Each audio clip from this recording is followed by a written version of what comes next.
السلام عليكم ورحمة الله.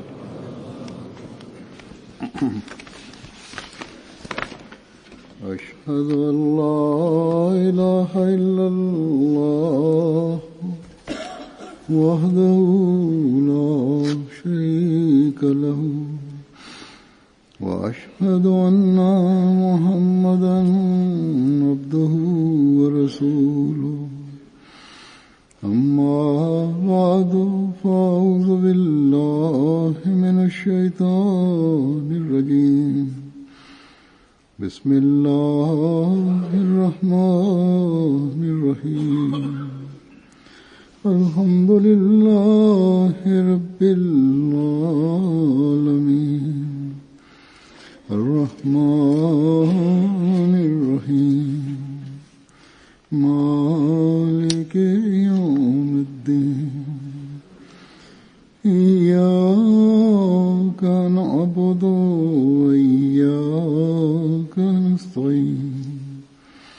اهدنا الصراط المستقيم صراط الذين أنعمت عليهم غير المغضوب عليهم ولا الضالين.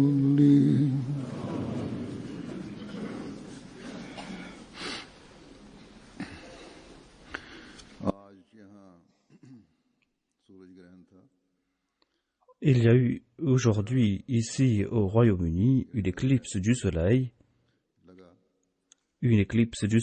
qui a été d'ailleurs visible dans d'autres pays.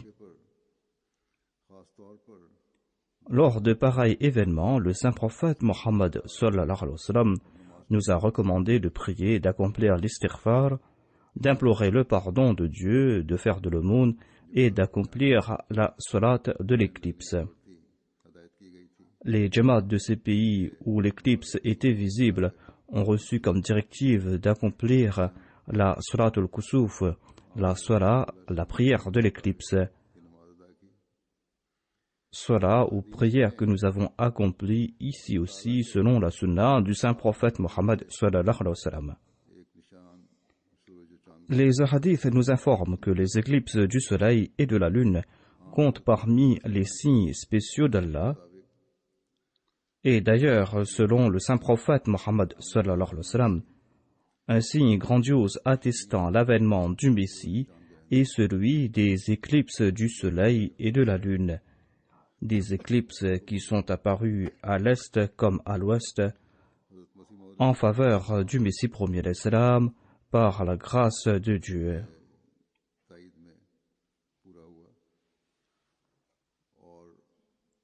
Ces signes sont apparus en faveur du Messie premier l'Islam.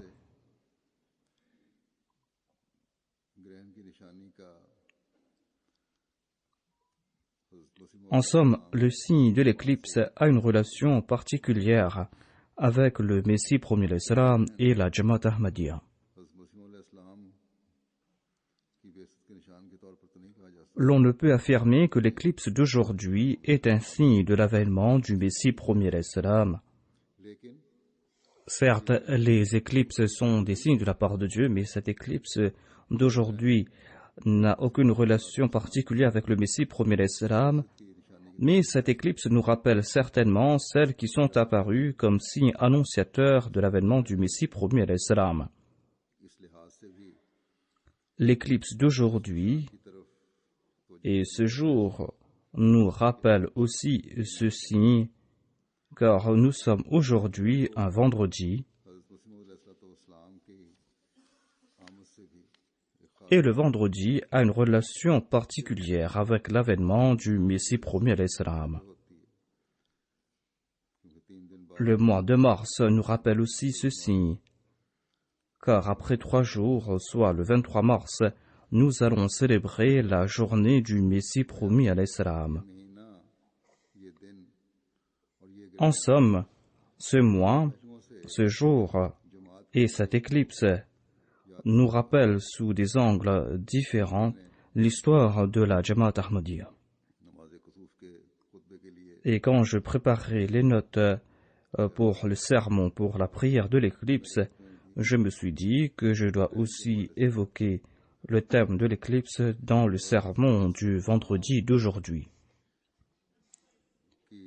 Et je présenterai des écrits du Messie premier salam concernant la prophétie du saint prophète Mohammed lui sur les éclipses solaires et lunaires. Et je compte aussi présenter les récits de certains compagnons du Messie premier salam qui se sont joints à sa Jamaat après avoir vu ces éclipses. Des personnes qui ont aussi affiné leur foi.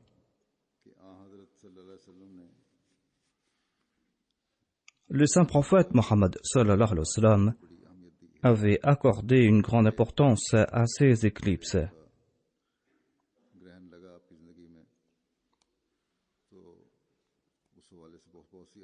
Il y a nombre de hadiths qui relatent le jour où il y eut une éclipse au cours de la vie du saint prophète Mohammed lui. Dans un hadith, Hadrat Asma radhiyallahu anha relate que le jour de l'éclipse du soleil, j'étais parti chez Hadrat Aïcha radhiyallahu anha. Elle était en train de prier. Je lui ai demandé pourquoi les gens étaient en train de prier à cette heure-ci. Hadrat Aïcha a indiqué vers le ciel et a dit Subhanallah. Je lui ai demandé s'il s'agissait d'un signe. Elle a dit oui d'un hochement de la tête. Asma raconte que je me suis mise debout pour prier et la prière dirigée par le saint prophète Mohammed lui était si longue que j'étais sur le point de m'évanouir. Elle a dit je me suis aspergé la tête d'eau. Quand le saint prophète Mohammed a terminé la prière, il a glorifié Allah. Le saint prophète a ensuite déclaré « Il n'est aucune chose que je n'ai déjà vue ici sur terre. »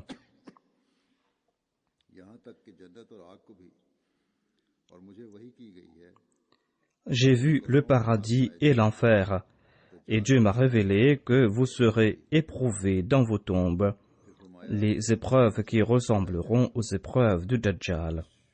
Ensuite, on vous demandera « Que savez-vous du saint prophète Mohammed sallallahu alayhi wa sallam ?»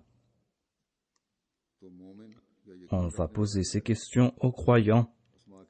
Et le croyant ou celui qui est imbu de certitude dira, il répondra que Mohammed sallallahu alayhi wa sallam est le prophète d'Allah. Il nous a montré des signes, il nous a montré la direction et nous l'avons accepté et nous l'avons suivi. Et on dira aux croyants, repose en paix, nous sommes certains que tu es du nombre des croyants. Quant à l'hypocrite ou celui qui entretenait des doutes, il dira, je ne connais rien à propos du saint prophète Mohammed sallallahu alayhi wa sallam. Je n'ai fait que suivre ce que disaient les autres. Le saint prophète Mohammed sallallahu alayhi wa sallam a aussi dit que l'éclipse est un signe de la part de Dieu. Cependant, l'éclipse n'a aucune relation avec la vie ou la mort de personne. Durant l'éclipse, on doit prier et implorer le pardon de Dieu. Je vous présente ici-bas les écrits du Messie premier salam concernant les éclipses du soleil et de la lune. Le Messie premier salam dit « Je suis stupéfait qu'en dépit de ces signes qui ne cessent d'apparaître de manière successive, les mollahs ne veulent point accepter la vérité. Ils ne constatent point qu'ils sont vaincus par Allah dans chaque domaine. Ils souhaitent ardemment que quelque soutien divin se manifeste en leur faveur. Or, les jours qui se succèdent ne cessent d'attester leur infortune et leur déconfiture.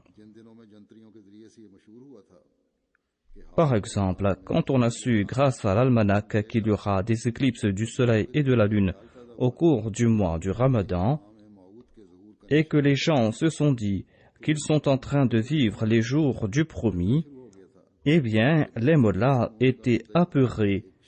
Ils étaient apeurés car ils se sont dit qu'il n'y a qu'une seule personne qui s'est dit être le Mehdi promis. Il n'y a qu'une seule personne qui se dit être le Mahdi promis. Attention que les gens ne se tournent vers lui. Afin de le dissimuler, les mollahs ont commencé à dire qu'il n'y aura pas au cours de ce ramadan aucune éclipse du soleil ou de la lune. Elles auront lieu quand l'imam al-Mahdi apparaîtra. Et lorsque ces éclipses solaires et lunaires sont apparues au cours du mois du ramadan, ils prétextèrent que ces éclipses ne sont pas conformes aux propos du hadith, car dans le hadith, il est dit que la lune s'éclipsera au cours de la première nuit et le soleil s'éclipsera au milieu du ramadan.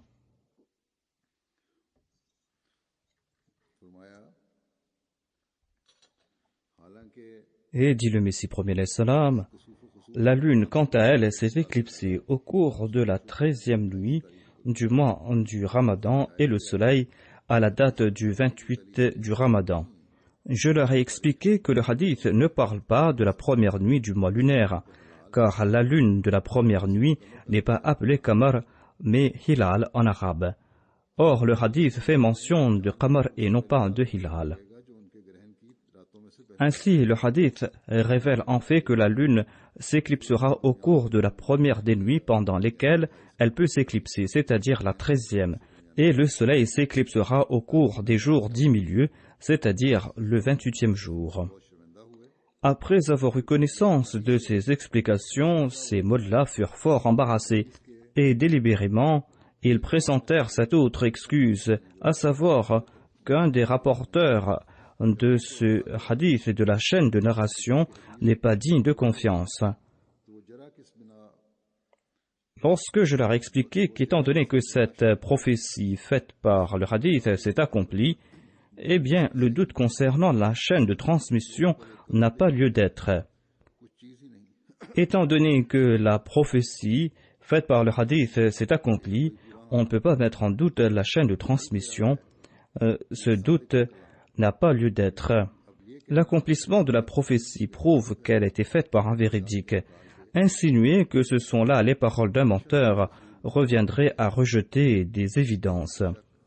Les experts en hadith ont établi le principe que le doute ne peut escamoter la certitude. Le fait que la prophétie se soit accomplie à l'époque de quelqu'un qui se soit revendiqué Mahdi est un témoignage certain que celui qui avait énoncé ces paroles prophétiques était un véridique. Il ne serait point juste d'annoncer que nous avons des réserves quant à la condition de celui qui s'est proclamé Mahdi, ou que ses prétentions sont douteuses, ou qu'un menteur peut aussi dire la vérité. Et de surcroît, cette prophétie et cette méthode sont avérées et attestées par les érudits de l'école hanafite. Rejeter ceci en dépit de toutes ces évidences est une preuve de malhonnêteté et non d'équité. Après cette réponse qui n'admet aucune réplique, ils doivent admettre que ce hadith est authentique et que l'on doit en déduire qu'un imam promis apparaîtra bientôt. Ils peuvent me rejeter, mais pas rejeter ce hadith. Ils peuvent dire qu'un autre viendra dans un futur proche. Mais même cette réplique de leur part sera nulle et infondée, car le hadith annonce que l'imam en question apparaîtra au début du siècle. Et 15 années se sont écoulées depuis le début de ce siècle et aucun imam de leur part est apparu. Pour en finir avec tout cela, ces mollahs m'ont accusé de kafir. Ils ont dit « Ne lisez pas ses livres, n'ayez aucune relation avec lui, n'écoutez pas ses paroles, car ses paroles ont de l'effet sur les cœurs. » Mais voyez un tant soit peu les signes qui se sont manifestés contre eux. Le ciel s'est manifesté contre eux. Voyez l'humiliation qu'ils ont subie. D'une part, le ciel a témoigné contre eux, et d'autre part, la suprématie de la chrétienté est en train de témoigner contre eux. Le Messie premier salam a dit « Les signes des éclipses sont apparus en ma faveur, des centaines de personnes sont entrées dans ma jamaat. Après les avoir vus, ces éclipses nous ont apporté de la joie et l'humiliation de nos ennemis. Peuvent-ils jurer et dire qu'ils désiraient qu'il y ait ces éclipses du soleil et de la lune quand je me suis déclaré Mahdi et Messie et qu'on ne voit pas ces signes dans les pays arabes? Leur cœur était certainement meurtri quand leurs désirs n'ont pas été exaucés et quand ils ont vu leur humiliation. Je vais maintenant vous présenter certains récits des compagnons du Messie premier à l'Islam. Hazrat Ghulam Muhammad Saheb raconte qu'il y avait dans son village un certain Molvi Badruddin Saheb. J'avais environ 15 ans, dit Ghulam Muhammad Saheb. J'étais devant la maison du Molvi Badruddin quand il y a eu l'éclipse du soleil. Molvi Badruddin a déclaré: Saint est Allah, subhanallah, le signe de l'avènement du Mehdi est apparu. C'est l'heure de son avènement, dit-il. Par la suite, Molvi Badruddin Saheb est devenu Ahmadi. Il était d'une grande sincérité et il était très pieux. Après un an d'efforts, il a aussi converti ses parents et sa femme à l'Ahmadiyya.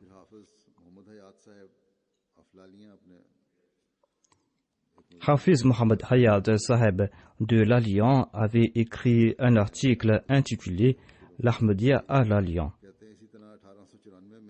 Il a écrit aussi à propos de ces éclipses. Il déclare qu'en 1894, suite à l'accomplissement du signe de l'éclipse du soleil et de la lune, nombre de personnes se sont dit que l'imam al-Mahdi est apparu et le jour dernier est proche. Et tous les récits évoquaient la peur qu'avaient les gens qui craignaient pour l'avenir et pour le dernier jour. Durant ces jours, on évoquait ces signes. Il y avait Hafiz Muhammad Lakouké qui avait mentionné dans les vers de ses poèmes en langue punjabi les signes de l'avènement du Mehdi. Un maître spirituel et soufi de l'Alliant, un certain Mohammed Siddiq Lali, qui était de surcroît un poète, avait lui aussi mentionné ces signes dans ses vers. Il était dit dans ces vers que la lune s'éclipsera au cours de la 13e nuit et le soleil s'éclipsera au cours du 28e jour. En tout cas, on mentionnait ces signes dans tous les foyers et les gens étaient à la recherche de l'imam de l'époque. Durant ces jours, Maulana Taj Muhammad Saheb et d'autres aînés ont décidé d'envoyer une délégation à Qadian afin de rencontrer le Mahdi et afin de s'assurer si tous les signes évoqués dans les différents récits s'appliquent bel et bien à sa personne et de lui prêter allégeance si ces signes s'appliquaient à lui. Ainsi, 3 personnes ont été choisies pour cette délégation. Il y avait Cheikh Amiruddin Saheb, Mian Sahebdin Saheb, Mian Muhammad Yar Saheb.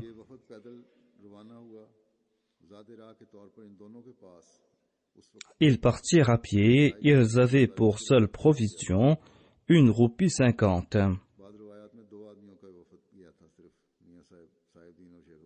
Selon d'autres récits, il n'y avait que 2 personnes dans cette délégation, à savoir Mian Sahebdin et Cheikh Amiruddin. En tout cas, ils partirent avec 1 roupie 50 en poche. Ils partirent au cours du mois de mars et le blé était sur le point d'arriver à maturité. Tous les jours, ils parcouraient une quinzaine de kilomètres à pied. Et quand ils avaient faim, ils prenaient des épis de blé matures. Ils les grillaient pour en manger. Ils passaient la nuit dans les habitations qu'ils trouvaient sur leur chemin. En tout cas, ils ont parcouru plusieurs centaines de kilomètres. Ils ont parcouru plusieurs centaines de lieues. Ils ont parcouru environ 200 kilomètres au plus avant d'arriver à Batala. Selon certains récits, ils étaient à 3, selon d'autres, ils étaient à 2. Les élèves du Molvi Mohammad Hussein Batalvi les ont trouvés, les voyageurs leur ont demandé de les indiquer la route qui mène à Qadian. Les élèves du Mollah leur ont demandé la raison de leur visite à Qadian, pour ensuite leur interdire de s'y rendre. Ils leur ont dit: celui qui s'est dit Mehdi est un menteur, Na'udzubillah. Il n'a pas fait une mais 7 déclarations différentes. Laquelle allez-vous accepter? Retournez chez vous, dirent les disciples du Mollah. Cheikh Amiruddin, qui n'était pas illettré, leur donna une réponse qui était fort à propos. Il a dit: même s'il a fait 7 différentes proclamations concernant sa personne, même en ce cas il est véridique, et il doit en faire d'autres. Et pour exemple, il a dit: vous êtes aujourd'hui à 7 et je suis seul. Si vous tentez de me jeter à terre, vous 7, mais que moi je parviens à vous battre, vous tous, et à vous mettre à terre, serais-je une seule personne ou 7 personnes différentes? L'imam de l'époque doit réfuter toutes les religions du monde. C'est pour cette raison qu'il doit faire d'autres déclarations. Les autres étaient sans réponse et ils leur ont dit de partir sans pour autant leur indiquer la route. Les 2 voyageurs racontent que nous sommes partis un peu plus loin et nous sommes tombés sur un sikh qui nous a offert du thé et des biscuits. Cheikh Saheb a déclaré que nous lui avons parlé à propos de notre rencontre avec les disciples de Patalvi. Il était très peiné. Il a dit « Je vais vous montrer le chemin, partez à Qadian. » On dit que Mizarullah Mahmad est véridique. Le sikh a dit que nous connaissons Mirza Saheb. Ainsi, le sikh les a accompagnés sur une longue distance et les a guidés sur la route qui mène directement à Qadian. Il n'y avait pas de chemin praticable qui menait jusqu'à Qadian. Quand nous sommes parvenus à Qadian, le Messie prophète l'Islam était dans la mosquée Mubarak en compagnie de certains ulémas non Ahmadi. Il y avait aussi certains Gadinachines, c'est-à-dire des successeurs d'un Mourchid, des maîtres spirituels. Le Messie prophète l'Islam leur parlait, répondait à leurs questions, tout en écrivant. C'était là un de ces signes qu'il allait écrire tout en parlant, comme s'il recevait de l'invisible des révélations qui descendaient sur son cœur. Tout en parlant, il n'allait cesser d'écrire. Ces 2 compagnons se sont présentés au Messie prophète l'Islam. Cheikh Saheb a dit que nous sommes venus de l'Alian. Le Messie prophète l'Islam a demandé où se trouve l'Alian. Ceux qui ne savent pas, eh bien qu'ils sachent que l'Alian se trouve à environ une dizaine de kilomètres de Rabwa. C'est un bourg qui est maintenant une ville. Il y avait Hakim Maulana Nuruddin qui était aussi présent. Il était de la région de Behra. Il connaissait où se trouvait l'Alian. Il a dit au Messie prophète l'Islam que l'Alian se trouve tout près de Karana et l'Akbar. Le Messie prophète l'Islam avait déjà entendu des poèmes concernant cette région ou d'une personne de cette région. Le premier calife a dit « Ils sont nos voisins ». Et Cheikh Saheb et l'autre ont déclaré « Oui, nous sommes voisins ». Ils ont décrit au Messie prophète l'Islam leur itinéraire. Quand ils ont relaté l'incident des élèves de Batalvi, le Messie prophète l'Islam a dit « Voyez la réponse que lui a donnée alors qu'il est un illettré. Il lui a cloué le bec. Qui d'autre que Dieu lui a enseigné cette réponse ?» Le Messie prophète l'Islam a répété ces paroles à 3 reprises. Le Messie prophète l'Islam leur a demandé de rester quelques jours à Qadian. Et ils étaient en compagnie du Messie prophète l'Islam pendant 3 jours. Ils partaient en compagnie du Messie prophète l'Islam. Lors de sa marche, ils ont analysé les signes que leur avaient mentionnés les ulémas de l'Alian, des signes qui se sont réalisés devant leurs yeux. Avant de retourner chez eux, ils se sont présentés au Messie prophète l'Islam pour lui transmettre les salutations du saint prophète Mohammed paix soit sur lui. Ils ont demandé au Messie prophète l'Islam d'accepter leur serment d'allégeance. Le Messie prophète l'Islam leur a demandé de rester encore quelques jours. Cheikh Saheb avait les yeux en larmes. Il a montré ses pieds enflés au Messie prophète l'Islam. Il a dit « Nous avons enduré autant de peines et nous vous avons accepté comme le vrai Mahdi. Nous ne savons pas combien de jours nous vivrons. Accepter notre allégeance. » Et ils prêtèrent allégeance aux mains du Messie prophète l'Islam dans la mosquée Mubarak.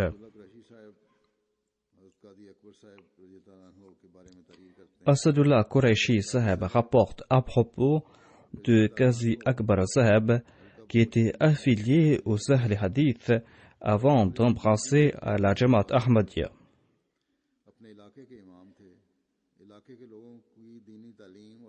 Qazi Akbar Saheb était aussi l'imam de sa région. Il se consacrait à l'éducation religieuse des gens de sa région lorsqu'il y a eu les éclipses du soleil et de la lune. Il était au courant que l'imam Al-Mahdi allait bientôt apparaître.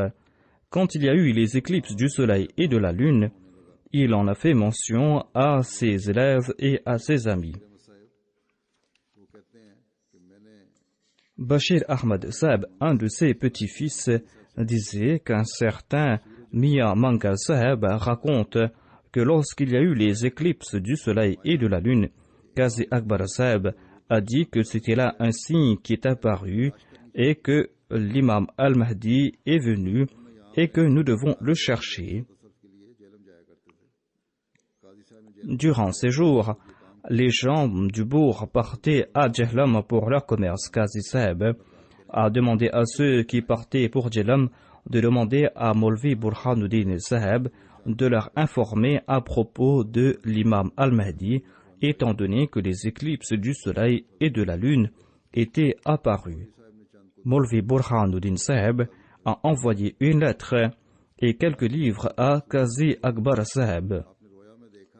Qazi Akbar Saheb avait déjà fait un songe à ce propos avant de recevoir ce paquet. Dans son rêve, il a vu que quelqu'un lui a ouvert 3 ouvrages. Il a ouvert le premier livre pour le lire. Il était rempli de saleté et était nauséabond. Il a jeté ce livre. Ensuite, il a ouvert les 2 autres livres et des rayons de lumière s'en sont sortis. Ce rêve s'est accompli de la sorte. Un des livres qu'il avait reçus de la part de Maulvi Burhanuddin mettait en doute les déclarations du Messie promis alayhi salam. C'était le premier livre qu'il avait ouvert, et quand il a lu les insultes à l'encontre du Messie promis alayhi salam, Qazi Akbar Saheb l'a jeté et il s'est tourné vers les 2 autres ouvrages ainsi que vers la lettre. Ces ouvrages et la lettre étaient en accord avec ce qu'il avait vu dans son rêve. Il a voulu connaître davantage et il a envoyé une délégation de 3 personnes à Qadian. Et tous 3 ont prêté allégeance aux mains du Messie premier l'Islam à Qadian. Et comme il a été rapporté ailleurs, et comme ce fut le cas avec toutes ces délégations qui passaient par Batala, eh bien Maulvi Mohammad Hussein Batalvi les arrêtait. Il leur servait quelque chose et il leur disait qu'ils partaient pour rien à Qadian après de si longs voyages. Vous êtes venus de très loin, leur disait-il, vous n'avez aucune connaissance à propos de Musa Saheb. Il est un menteur, c'est pour cette raison que je vous conseille de partir d'ici. Maulvi Saheb les accompagnait jusqu'à la sortie de la ville. Mais ces 3 voyageurs sont repartis de nouveau dans la direction de Qadian, où ils prêtèrent allégeance aux mains du Messie promis alayhi salam par la grâce de Dieu. Qazi Saheb a prêté allégeance par courrier au Messie promis alayhi salam et par la suite il est parti pour Qadian où il a prêté allégeance sur les mains du Messie promis alayhi salam. Le grand-père de Maulana Abdulatta Jalandhari Saheb, qui s'appelait Qazi Mola Bakhsh, était un prédicateur de renom des Ahl Hadith. Quand les signes des éclipses du soleil et de la lune sont apparus, il a commenté sur ces 2 phénomènes dans un de ses sermons et il a affirmé que c'était les jours de l'apparition de l'imam al-Mahdi. Il a parlé en détail à ce propos. Il a dit que nous devons maintenant attendre quand viendra l'imam al-Mahdi, d'où viendra-t-il. Ce sermon a eu de l'effet et Qazi Mola Bakhsh Saheb, qui était le grand-père de Maulana Abdulatta Jalandhari, eh bien, il n'a pas pu accepter le Messie promis alayhi salam, mais son fils aîné, le père de Maulana Abdulatta Saheb, qui s'appelait Imamuddin Saheb, a fait des recherches et par la suite, il a pu accepter le Messie promis alayhi salam et lui a prêté allégeance. Ghulam Mushtaba Saheb rapporte qu'en 1901, j'ai lu le recueil de poèmes du Messie promis alayhi salam Durrul Thamin. J'étais à l'époque à Hong Kong et je travaillais là-bas. Et on attendait tous l'avènement d'un réformateur parce que il y avait tellement de dissensions parmi les ulémas que toute personne douée de bon sens était fatiguée de ces dissensions et attendait l'avènement d'un réformateur. En lisant les poèmes du recueil Durrul Thamin, je me suis dit que si le Messie promis est véridique, eh bien, ce sera bien. Sinon, il atteint l'apogée dans le mensonge. Durant ces jours, j'ai lu l'ouvrage Izale Awham, et je ne sais pas qui a envoyé cet ouvrage à Hong Kong. J'ai lu cet ouvrage en entier et par la suite, je suis parti voir l'imam de la mosquée de Hong Kong et j'ai parlé avec lui. L'imam de Hong Kong avait la Qasida de Ni'matullah Wali en langue persane. Et en lisant cet ouvrage, j'ai compris que nous étions tout près de l'époque du Mehdi. Au contraire, nous étions en train de vivre à l'époque du Mehdi. Lorsque il y a eu les éclipses du soleil et de la lune au cours du mois du Ramadan, eh bien mon père a dit que l'imam al-Mahdi est né. Maulana Ibrahim Saheb Baqaburi rapporte qu'il y avait deux personnes, un père et un fils, qui sont partis voir Maulvi Abdul Jabbar. Et ils lui ont demandé si le hadith dans lequel on mentionne les éclipses du soleil et de la lune est authentique. Le Mollah a dit, le hadith est authentique, mais ne tombez pas dans les filets de Mirza Saheb. Parce qu'il utilise ce hadith pour prouver sa déclaration. Et ce hadith concerne la naissance de l'imam al-Mahdi et non pas sa déclaration. Le père a dit, Maulvi Saheb, moi, je vous ai posé la question et vous m'avez répondu. On va voir à qui s'applique ce hadith. À ce propos, je vous informe que j'ai passé toute ma vie dans des procès et jamais le tribunal m'a demandé de présenter des témoins tant que je n'avais pas porté d'accusation. Il en est de même à propos de Mirza Saheb. Il a déjà fait une déclaration et ces éclipses du soleil et de la lune sont là pour témoigner à propos de sa déclaration. Maulvi Saheb était silencieux et ce père et ce fils sont partis et ils ont accepté le Messie promis l'Islam. Voilà donc comment Dieu enseigne les arguments sur le tas.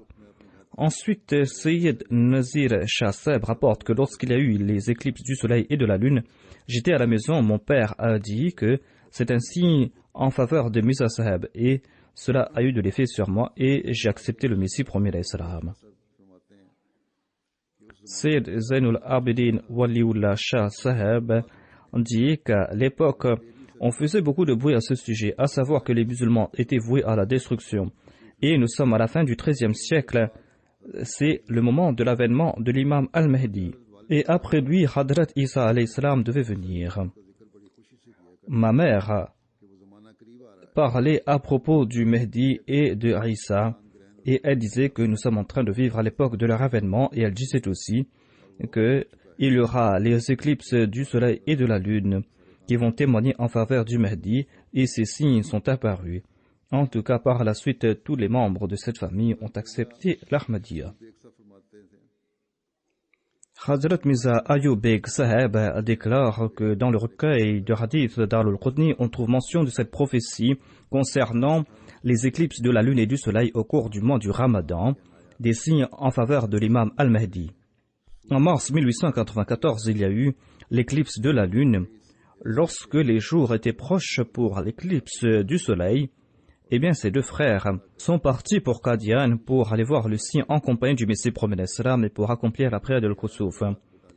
Ils ont quitté Lahore le samedi et ils sont arrivés à 11h du soir à Batala.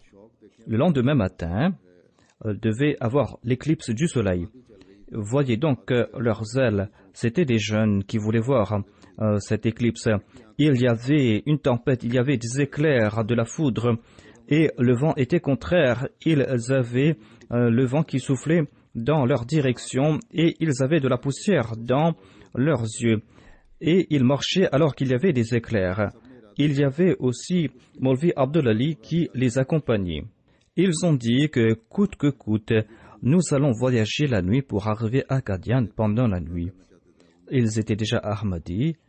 Ils voulaient accomplir la prière al-Kusuf en compagnie du Messie promis alayhi salam. Ainsi, les trois compagnons, en toute humilité, ils ont prié. Ils ont dit, « Oh Allah, toi le Tout-Puissant, Créateur des cieux et de la terre, nous sommes tes serviteurs. Nous désirons visiter ton Messie et nous sommes en train de voyager à pied. Il fait froid, aie pitié de nous et facilite notre voyage et fasse que ce vent contraire, eh bien, ne souffle plus. » Lorsqu'il avait prononcé ces dernières paroles, eh bien, la direction du vent a changé. Au lieu de souffler en face, eh bien, ce vent a soufflé dans leur dos. Et ce vent était si fort qu'il a facilité leur tâche et leur voyage. C'était comme si on volait, disait-il. Après quelque temps, nous sommes arrivés à la rivière et il y avait là-bas une habitation. Durant ces jours, dans la province de Gurdaspur, il y avait des vols de grands chemins et nous sommes entrés dans l'habitation qui était vide. Et nous nous sommes couchés dans cette habitation, à même le sol. Et par la suite, nous avons ouvert les yeux. Le ciel était clair, il y avait les étoiles dans le ciel, il n'y avait plus de nuages. Et nous sommes partis et nous avons fait notre série à la table du Messie premier salam. Le matin, nous avons accompli la prière de Kusuf en compagnie du Messie premier salam. C'est Molvi Ahsan Amrouhi qui a dirigé cette prière. Et sur la mosquée Moubarak, la prière et le sermon a duré 3 heures et nombre de personnes regardaient l'éclipse. Et l'éclipse avait commencé, mais c'était une éclipse qui était partielle au début. Quelqu'un a dit au Messie promet salam que le soleil a commencé à s'éclipser. Le Messie promet salam a regardé à travers un verre, mais l'éclipse était partielle et était à peine visible. Le Messie promet salam a déclaré que nous avons vu cette éclipse, mais c'est un éclipse qui est très partiel et peut-être que les gens ne vont pas la voir, et c'est ainsi qu'il y aura des doutes à propos d'un grand signe. Le Messie promet salam a mentionné cela à plusieurs reprises, mais par la suite, l'ombre n'a cessé de croître et la majeure partie du soleil était recouverte. Le Messie promet salam a dit que dans un rêve, j'ai vu de l'oignon, et l'oignon signifie la tristesse. Et c'est pour cette raison qu'il y a eu cette tristesse au début, mais Allah nous a montré quelque chose qui nous a rendus joyeux. Il y a Molvi Ghulam Rasoul Saheb qui déclare que en 1894, lorsqu'il y a eu ces éclipses, eh bien j'étais à Lahore et j'étudiais Tirmizi avec Molvi Abdul Manan Saheb et les ulémas étaient tout anxieux et cela a eu de l'effet sur moi. Les ulémas consolaient les autres, mais ils étaient très apeurés parce qu'ils disaient que nombre de personnes allaient se tourner vers Misa Saheb, le Messie premier salam. Il y avait Hafiz Mohammed Saheb de Kakou qui était venu à Lahore pour une opération. Je me suis présenté à lui. On lui a posé des questions. À ce propos, on lui a dit que vous avez mentionné ces signes dans votre ouvrage Ahwal al-Akhira. Ce sont des signes que vous avez évoqués clairement. Et Misa Saheb s'est proclamé Mehdi et il dit que ce signe est sans faveur. Quel est votre point de vue à ce sujet? Hafiz Mohammed Lakouké a déclaré que moi je suis très malade et je pourrais vous dire quelque chose après être rétabli. Il a dit que, en tout cas, j'ai demandé à mon fils Abdurrahman Muhyiddin de cesser de s'opposer au Messie premier salam parce qu'on ne connaît pas les secrets de Dieu. Et en tout cas, Hafiz Mohammed Lakouké est décédé après quelque temps. Le rapporteur a dit que j'étais satisfait concernant les déclarations du Messie premier salam, mais je suis parti à Amritsar pour mes études de hadith. Je suis resté là-bas quelque temps et par la suite, je me suis présenté au Messie premier salam où je lui ai prêté allégeance.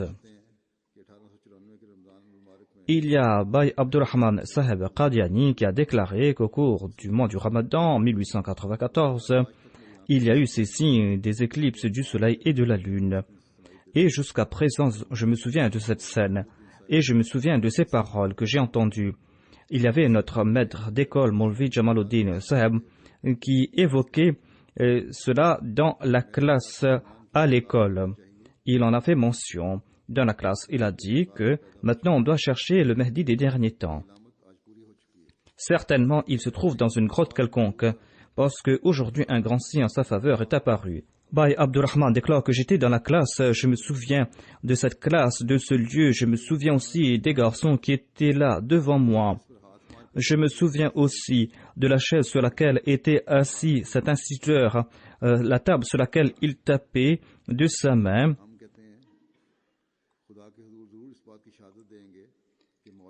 Et Bay Abdurrahman déclare, je témoigne au nom de Dieu que Molvi Saheb avait compris la vérité. En dépit d'avoir annoncé ce signe, il n'a pas pu accepter l'imam al-Mahdi des derniers temps.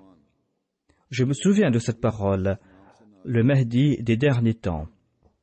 C'était un nom que je n'avais jamais entendu auparavant, dit Bhai Abdurrahman. Il doit être dans une grotte quelconque, et je me souviens aussi de ces signes, de ces paroles de notre enseignant. J'étudiais donc, et je me suis dit que je dois faire des recherches à ce propos. Mais par respect, je n'ai pas pu poser des questions à mes enseignants. Et par la suite, j'ai demandé à mes camarades de classe de résoudre cette énigme pour moi. Et chacun présentait son point de vue à la lumière de ses croyances. Et après avoir écouté ces histoires, eh bien, ma spiritualité n'a fait que s'accroître. Il était un étudiant de 8e, mais voyez à quel point il était intelligent. Il a dit, j'ai compris que premièrement, il y a un signe qui a été annoncé 1300 ans de cela, et les amis et les ennemis étaient au courant de cela, et cette prophétie s'est réalisée. Deuxièmement, j'ai compris que ceci n'est pas le fruit des efforts de l'homme, mais ce signe est apparu dans le ciel, et l'homme ne peut atteindre le ciel, et l'homme ne peut avoir quelque rôle à jouer dans ceci. Ensuite, j'ai compris troisièmement que l'imam des derniers temps devait aider l'islam à mettre fin au kufr et devait préparer l'armée de l'islam pour accorder la victoire aux musulmans. Quatrièmement, j'ai compris que Dieu exauce les prières de ses serviteurs parce que les awliya de l'Oumma ont toujours prié pour que ce Mahdi vienne dans les derniers temps et leur prière a été exaucée. Et cinquièmement, j'ai compris que c'est un signe de la véridicité de l'islam et c'est l'islam qui est la religion qui mène à Dieu, c'est la religion de Dieu. Il a dit que j'ai compris ces 5 points et cela a eu de l'effet sur moi et par la suite je n'ai fait que progresser dans ma foi et par la suite j'étais anxieux de connaître l'imam de l'époque et pour cela j'ai commencé à prier, je passais mes nuits en prière, j'étais tout anxieux pendant la journée et je ne faisais que chercher le Mahdi des derniers temps.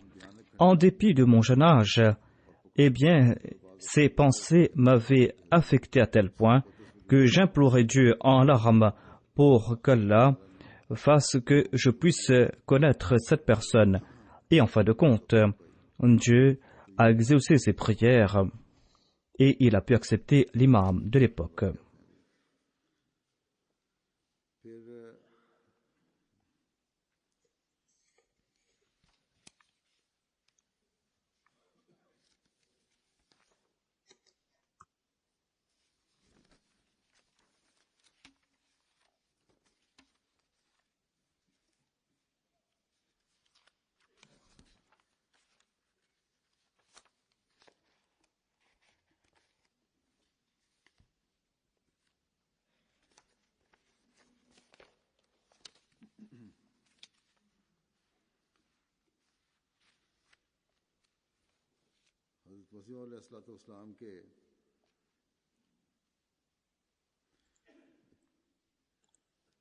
Il y avait un autre compagnon du Messie premier Islam dont le nom était Hadrat Sheikh Nasiruddin Saheb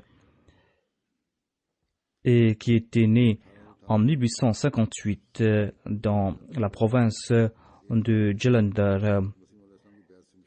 Il avait accepté le Messie premier Islam suite à un rêve qu'il avait vu. Il était un membre des Ahl Hadith, mais il n'était point satisfait. Et dans les mosquées, il avait entendu à propos des prophéties dans les derniers temps et il avait compris qu'ils étaient en train de vivre durant les derniers temps. Et pourquoi l'imam al-Mahdi n'est pas venu, disait-il. Un jour, il a vu un mullah qui était très soucieux et qui frappait sa main sur sa jambe et qui disait qu'il y a eu ces éclipses de la lune et du soleil et que maintenant les gens vont accepter les ashab parce qu'il y a eu ces éclipses.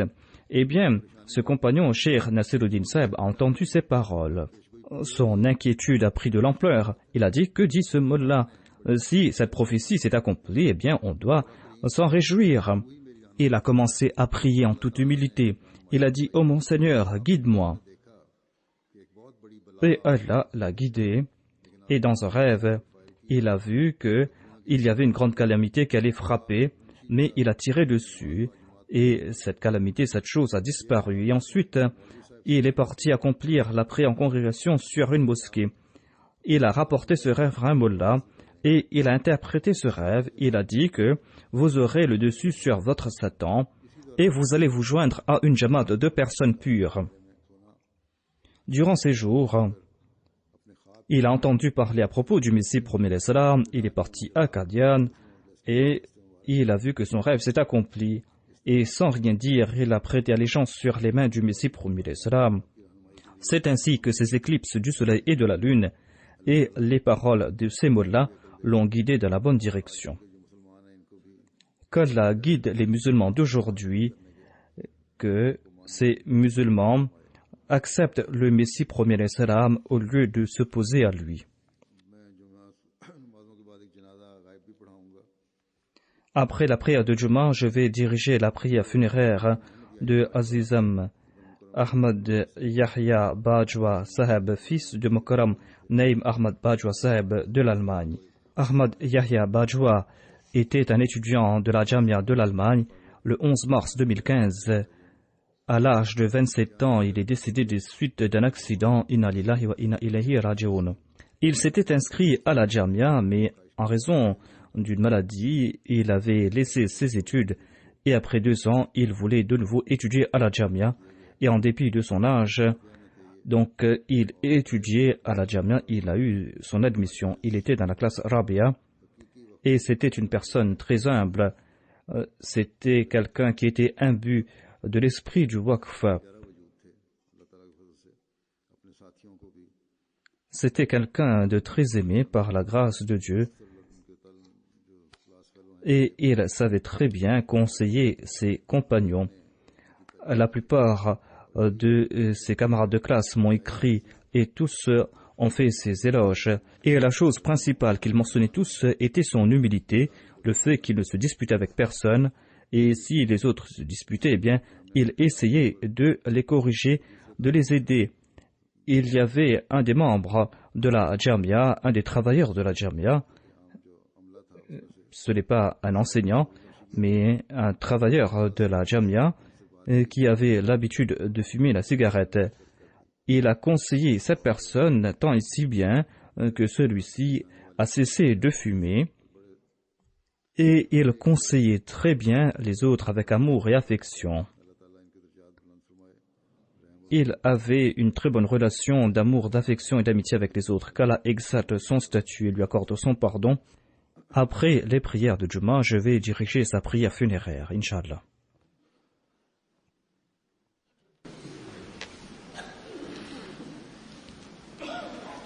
Alhamdulillah, nahmaduhu wa nasta'inuhu wa nastaghfiruhu wa nu'minu bihi wa natawakkalu alayhi. ونعوذ بالله من شرور أنفسنا ومن سيئات أعمالنا من يهده الله فلا مضل له ومن يضلل فلا هادي له ونشهد أن لا إله إلا الله ونشهد أن محمدا عبده ورسوله عباد الله رحمكم الله إن الله يأمر بالعدل والإحسان وإيتاء ذي القربى وينهى عن الفحشاء والمنكر والبغي يعظكم لعلكم تذكرون اذكروا الله يذكركم وادعوه يستجب لكم ولذكر الله أكبر